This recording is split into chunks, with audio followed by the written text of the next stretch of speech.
ऐसे 100 अश्वमेध यज्ञ करो तब इंद्र का पद स्वीकार हो। और ऐसे जाने कितने इंद्र हे नारायण, हे प्रभु, हे ब्रह्म आपके सामने आए और गए। और इन इंद्र से आप भयभीत ना महाराज, मैं जानता हूं ये आपकी लीला है और आपकी लीला में मैं कोई भी विघ्न नहीं डालना चाहता, इसीलिए मैं भी लाठी लगाकर खड़ा हो गया, जैसे पता चले कि कृष्ण साधारण बालक ही है। अच्छा, ऐसा कई बार हुआ। जब भोलेनाथ जी कथा सुन के गुरुदेव भगवान कुंभज जी से, अगस्त जी से कथा सुनकर आ रहे, माता सती संग में है। भोलेनाथ का भाव, हृदय विचारत जात हर के ही विधि दर्शन होय, गुप्त रूप अवतरे प्रभु गए जान सबको। देखो भोलेनाथ का भाव कि कहां मिलोगे प्रभु। राम जी ने लीला कर दी, दर्शन देने के लिए सीता का हरण करा दिया और स्वयं रोते हुए दिखाई पड़े।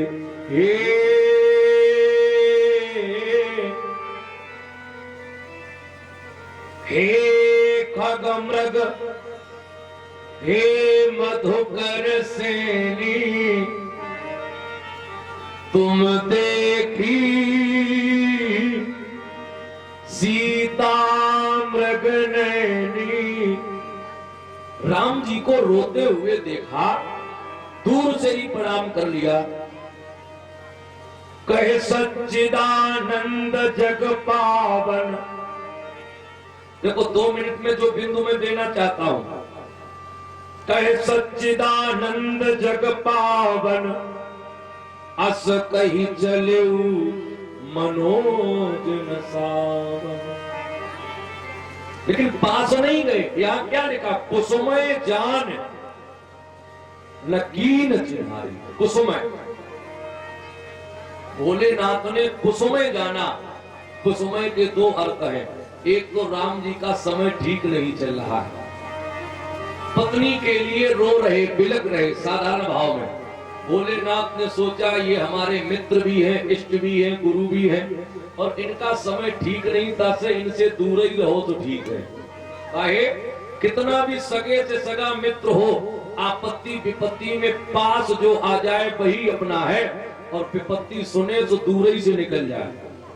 एक तो कुसुमय का भाव ये हुआ। लेकिन यहाँ भोलेनाथ कह रहे वो कुसुमय नहीं है। भोलेनाथ जी ने सोचा यदि मैं पास जाकर प्रणाम करूंगा तो लोग जान लेंगे कि ये ब्रह्म है, इनकी लीला में विघ्न पड़ेगा और कोई जान न पाए, तासे कुसुमय जान न कीन चिन्हारी। और यही स्थिति यहाँ पर है। मनसुखा कह रहा मैंने पहचान लिया, लेकिन अगर प्रणाम करूंगा तो लोग जान लेंगे कि आप ब्रह्म हो। लेकिन बालक बनकर आप पर्वत उठा रहे हो तो हम भी बालक वेश में ही आपका संग दे रहे। ये सब देवी देवता ही थे। गोपियां कोई साधारण स्त्रियां नहीं है, साधारण नारियां नहीं है। ये ग्वाले भी कोई साधारण पुरुष नहीं है, साधारण नर नहीं है। ये सब देव रूप ही है, सब देवियां रूप ही है। सब प्रणाम कर रहे। निक साधे रहो गोपाल, गिरिवर गिरना परे। अच्छा, ये गिरी पहाड़ क्या है? देखो मेरा स्वभाव है एक एक सत्य को आपको समझाते हुए आगे बढ़ूंगा मैं। अब कह रहे ब्रजवासी गिरिवर गिरना परे। हम आप भी प्रार्थना करते हैं कि ये गिरी कहीं गिर न जाए, लेकिन ये गिरी है क्या? पहाड़ है क्या? पहाड़ मालूम क्या है? ग्रह कारज नाना जंजाला, ते अति दुर्गम शैल विशाला। ये गृहस्थी को दुर्गम शैल श्री गोस्वामी तुलसीदास जी ने लिखा। दुर्गम शैल, सुगम शैल नहीं, शैल कहते हैं पहाड़ को। ये दुर्गम पहाड़ है गृहस्थी। गृहस्थी क्या है? दुर्गम पहाड़। केवल पहाड़ नहीं, दुर्गम, सुगम नहीं। और वहां भगवान ने क्या उठाया है? पहाड़। और हमारा पहाड़ क्या है? गृहस्थी रूपी पहाड़। तो जैसे ब्रजवासियों ने प्रार्थना की कि महाराज ये गोवर्धन रूपी पहाड़ आप ही उठा सकते हो, ऐसे ही हम आप ही प्रार्थना करें कि ये गृहस्थी रूपी पहाड़ भी आप ही उठा सकते हो। आपके सिवा हमें ताकत नहीं है। निक साधे रहो गोपाल, गिरी बर गिरना पर। निक साधे रहो गोपाल, बर गिरना पर। निक साधे रहो गोपाल, गिरी बर गिरना पर।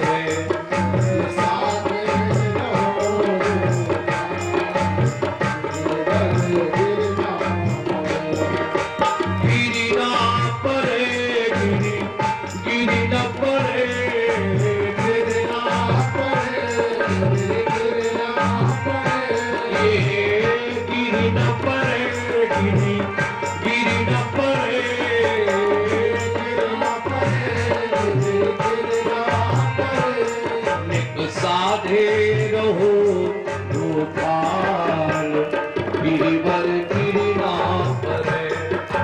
साधे रहो गोपाल, गिरिवर गिरना पर। मैया यशोदा को चिंता होने लगी कि कोई महतारी हो, लला पर्वत उठाए खड़े हैं, वो भी अकेले।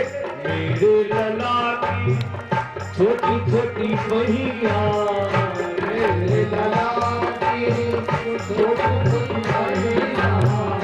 कोमल कनक की नरम कलैया, कोमल कनक की नरम कलैया। मेरो 7 बरस तू है लाल, गिरिवर गिरना पर। मेरो 7 बरस तू है लाल, गिरिवर गिरना पर। अनिक साधे गोपाल, गिरिवर गिरना पर। अनिक साधे गोपाल, गिरिवर गिरना पर। 7 दिवस वर्षा भई, इसी तरह घनघोर, पर पानी की बूंद से दबी न ब्रज की कोर। 7 दिवस 7 रात्रि, 7 रात्रि विचार्य एवं 7 दिन 7 रात लगातार मूसलाधार वर्षा हुई, लेकिन तभी न ब्रज की कोर। अब बता, बूंद बूंद करके महाराज पानी बरसे तो भी भर जाएगा 7 दिन में, लेकिन वहां मोटी मोटी धार के रूप में पानी गिरा। और संत कह रहे तभी न ब्रज की कोर। काहे? अरे जहां रखवाले हमारे प्रभु हो, जहां पर कृपा राम की होई, जहां पर कृपा राम की होई, जहां पर कृपा करे सब कोई, जहां पर कृपा करे सब कोई, जहां पर कृपा करे सब कोई, जहां पर कृपा राम की होई, जहां पर कृपा राम की होई। जिस पर स्वयं प्रभु की कृपा हो। अब जहां रखवाले कृष्णचंद्र जी महाराज हो, वहां कैसे बाल बाका हो सकता है? मैंने कहा भी था, नित्य कहता हूं जाको राखे साइया, मार सके ना कोई, पाल नबा को कर सके जो जग बैरी होए। भगवान कृष्णचंद्र जी महाराज ने अपने सुदर्शन चक्र को आदेश दे दिया, जहां जहां जल वर्षा 84 कोस परिक्रमा पर अग्नि रूपी आरों के द्वारा उस चक्र ने जल को वहीं जला दिया, नीचे आने ही नहीं दिया।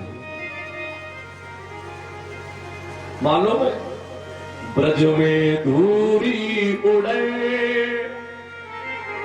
अरे जरा सी पानी की बौछार फुहार भी पड़ जाए तो हम आप कहते मिट्टी दब गई अब धूल नहीं उड़ेगी।